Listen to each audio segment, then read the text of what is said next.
infiel, eu tenho, na utilização que faço das redes sociais, forma de poder ser infiel à minha mulher, ou seja, encontrando outras parceiras e usando, digamos, as redes sociais como uma ferramenta de engate.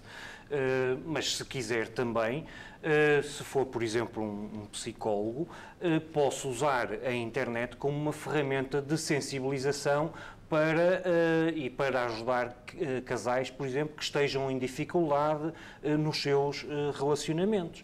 Portanto, a internet por si não é nada. É aquilo que nós quisermos fazer dela. Como é que ajuda um casal? Vou perguntar aqui à nossa psicóloga, a Susana, como é que ajuda um casal que tenha dificuldades através da net? Há aqui várias questões. A questão tem a ver exatamente com, por exemplo, a internet poder ser mais um veículo para o casal estar em comum. Não é? Portanto, poderem ser outra forma de comunicarem, outra forma de estarem em conjunto. Existem também algumas modalidades de acompanhamento psicoterapêutico através da internet, se bem que aqui há umas questões de ética que ainda se levantam relativamente à pertinência exatamente desses modelos e à capacidade destes modelos darem respostas adequadas, mas pelo menos nestas duas formas podemos utilizar a net exatamente como um recurso neste sentido. Não é? Aqui é uma questão muito importante, que é se um dos elementos do casal efetivamente tem propensão para consultar a internet, tem interesse nisso, é fundamental que, em conjunto, consigam encontrar mecanismos exatamente para este espaço poder ser um espaço comum.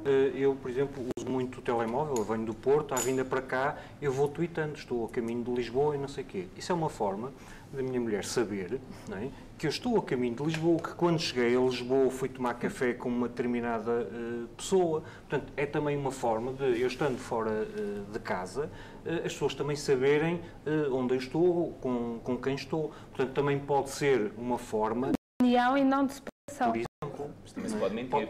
Claro. Sim.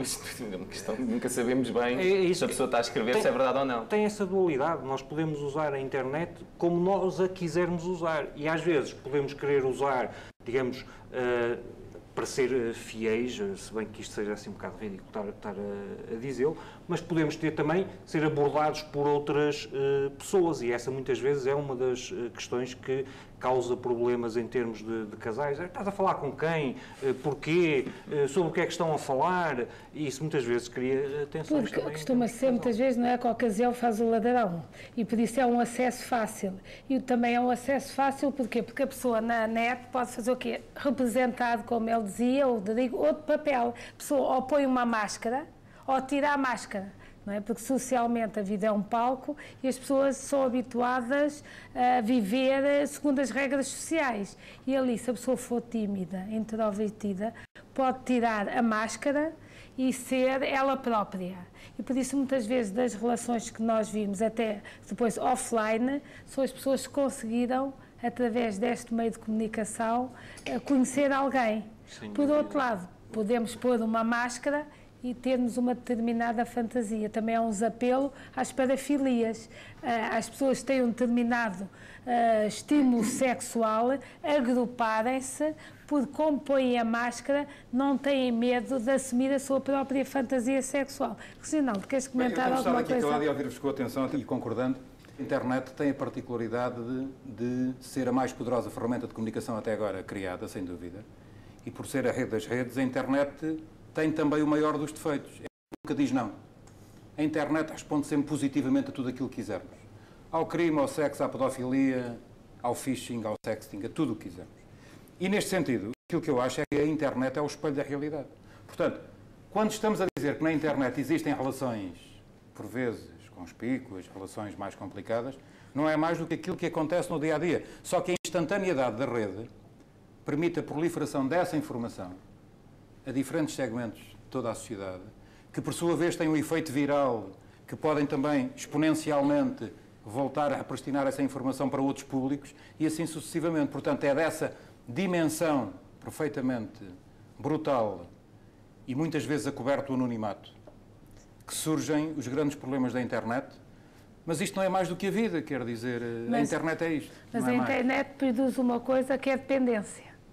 Em algumas pessoas, é como em tudo, é preciso saber moderar para não ficarmos dependentes. E nós hoje em dia vimos muitas pessoas dependentes. Eu vejo na consulta frequentemente principalmente as mulheres, referirem que os maridos não vão para a cama porque ficam na net. E elas de vez em quando levantam-se e vão espreitar para ver o que é que eles estão a fazer. Mas essa dependência, e tu aliás como médica tens essa consciência, a dependência da internet é uma dependência que também pode ser encontrada no jogo e consequentemente no jogo online. No sexo real, no desporto. O desportista de bancada é aquele que invariavelmente vê um determinado canal onde o futebol é 24/24, é uma dependência como outra qualquer.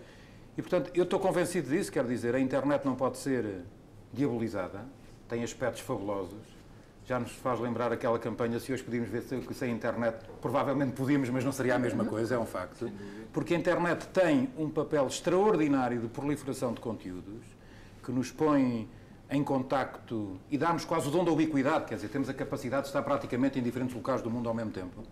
Agora, há problemas daí decorrentes? Pois há. Como em tudo, há uma parte boa e uma má. Como é evidente, é essa a questão. Nós vamos tentar ver quais são os aspectos, de facto, positivos na net.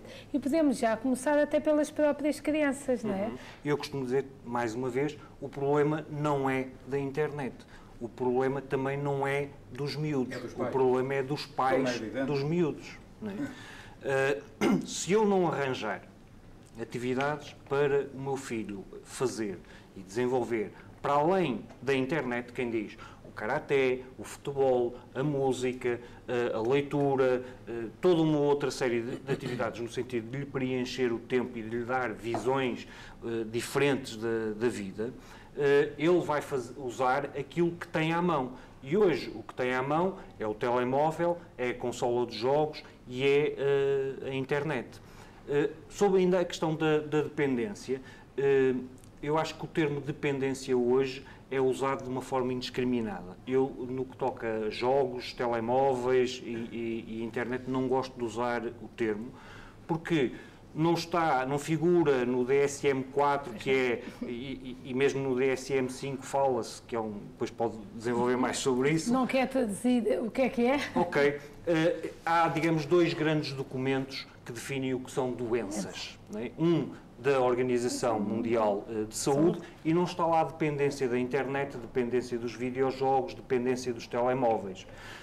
E o outro, que é da Associação Americana de Psiquiatria, que também define as doenças de foro psíquico, e também essa dependência não está lá.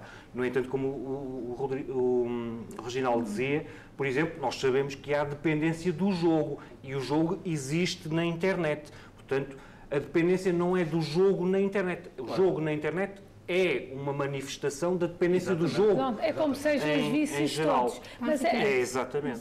Mas há aqui uma questão que, exatamente, relativamente à cientificidade desta dependência, neste momento ainda não está catalogada. Não é? Basicamente, acaba por se agrupar naquilo que são os comportamentos compulsivos, não é? Tem a ver com uma incapacidade de estabelecer um controle, não é, dos impulsos para ter uma determinada prática que nos traz prejuízo. Pronto, já existe na prática clínica algumas evidências da dependência exatamente da internet, como do jogo, etc. E esta dependência traduz-se em quê? Traduz-se numa motivação incontrolável, não é? De aceder, neste caso, à internet. Porquê? Porque o acesso à internet produz um prazer, isto tem a ver com as questões neuroquímicas, não é? A tal produção da dopamina que vem, exatamente, que aumenta, não é? Portanto, e a excitabilidade do acesso à internet advém exatamente aquilo que nós podemos chamar a tal dependência, não é? E aqui, apesar de não estar catalogada, temos aqui alguns critérios que têm a ver com o facto de a pessoa passar muito tempo na internet, quando não está na internet ficar ansiosa, continuar a manter o contacto online, mesmo quando isto lhe traz prejuízo. Pronto, um conjunto vasto de critérios, não vale a pena também estar aqui a enumerar, mas que efetivamente podemos levantar como esta tal dependência. Mas há aqui uma questão que nós temos vindo a falar, tem a ver exatamente com... Eu acho que a internet não é mais do que um prolongamento da vida real, não é? Portanto, se a pessoa tem propensão para ter uma dependência, portanto, aqui tem mais a ver com aquilo que está intrínseco. Mas como é que podemos ajudar os pais a selecionar e a educar os filhos para a internet e para o conhecimento da net? o primeiro passo... Educar os pais. Mas, se os pais tiverem... Como é que educamos os pais? Que informação é que devemos dar na prática aos pais? Dizer na prática, porque se nós dissermos educar os pais e educar os filhos, tudo bem. Mas na prática, o que é que eu posso fazer para educar uma criança que tenha em casa a saber utilizar a net corretamente, diminuindo-lhe o risco de dependência e de ir a sites que eu acho que não são próprios para aquele grupo etário. Eu, por exemplo, aliás, e acho que o Tito Moraes tem feito um trabalho de verdadeira cidadania, é um serviço público completamente, é um trabalho notável que tem feito ao longo dos anos, e acho que melhor do que eu poderá dizer, mas na minha opinião, nós também estamos aqui perante uma geração que tem aqui um gap face à internet. E é evidente que esta geração, agora abaixo da minha, provavelmente, e quando começarem também a ter aquela responsabilidade de criarem os filhos, vão ter uma capacidade e uma interatividade com a rede diferente do que aquela geração que vive completamente o mundo analógico, não fez a transição para o digital. Agora, tal como o Tito tem vindo a fazer ao longo dos anos, para todos os efeitos, a prevenção e a sensibilização é fundamental. Os jovens que se matam e por vezes lamentamos, era um rapaz tão bonito, tinha tudo. Tinha namorada, vivia numa boa casa, tinha um bom colégio, tinha carro, tinha moto, não tinha era pais. E, portanto, foi exatamente aí que as coisas falharam. Os pais têm que ser sensibilizados para perceberem que à distância de um clique, que é o tal clichê que se utiliza na internet, está tudo. E quando por vezes chegamos a casa, vamos ver... Mesmo. Exatamente. Tudo mesmo. Exatamente tudo. E quando vamos fazer o jantar, vamos ver a novela, a nossa equipa preferida, e por vezes à falta de outra coisa dizemos ao mais pequeno lá em casa, olha, vai um bocadinho para a net, que depois já falamos. Estamos-lhe a dizer que à volta dele há um mundo de pedófilos, de criminosos de todas as formas e feitios, para além de coisas boas, que obviamente existem. Sim. Eu acho que para todos os efeitos, a grande sensibilização que temos que dar é o controle parental tem que ser efetuado. E acho que mesmo na nova pedagogia não vale a pena ter medo da palavra controle de segurança. Eu controlo diariamente os sites para onde o meu filho de 12 anos navega. Diariamente, invariavelmente. O que é que tu fazes? Percebo qual é o histórico, onde é que ele andou e a partir daí faço as minhas contas de cabeça. E ele sabe que tu controlas ou não controlas? Eu tenho a convicção que ele sabe, até porque é uma conversa que eu, da forma mais aberta possível, quero com ele fazer. E como é que tu depois criticas ele ter entrado naquele site ou não? Bem, ele entrou porque estava motivado ou porque alguém lhe disse, tinha curiosidade. Não, mas sabes que por vezes os links relacionados é um problema, porque entramos numa determinada coisa, isto é como aquela lógica de supermercado, vamos comprar um pacote de arroz e saímos lá com um carrinho cheio de compras. Precisamente, mas depois ele não vê em casa, mas vê noutros sítios. Pois, mas isso é perfeitamente incontrolável. Pois, o problema é que é a maneira como se vai pôr o controle na situação. É a maneira como se critica. E é evidente que isso depende também de valores, dos valores que nós temos, porque é evidente que aquilo que para mim aparentemente é legítimo, para o outro pode ser mais relativo. E se tu abris um site que ele viu e tu não concordas que ele tivesse visto, e vês com ele e analisas com ele, não achas que poderá ser uma maneira de não lhe estimular para voltar a ir lá?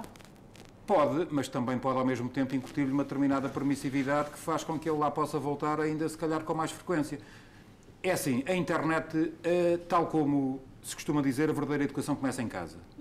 E somos nós em casa que temos que lhes dar valores para se saberem conduzir na própria vida. Porque tudo isto, da sociedade da informação, da sociedade do conhecimento, da internet, dos routers, dos microchips, é tudo muito importante, mas a montante daquilo que de facto deve existir, que são os valores de base. O principal brinquedo dos filhos é os pais. Nós hoje em dia damos tudo que é eletrónica, isso é uma expressão feliz, porque exatamente. Deixamos Estamos a de ter tempo.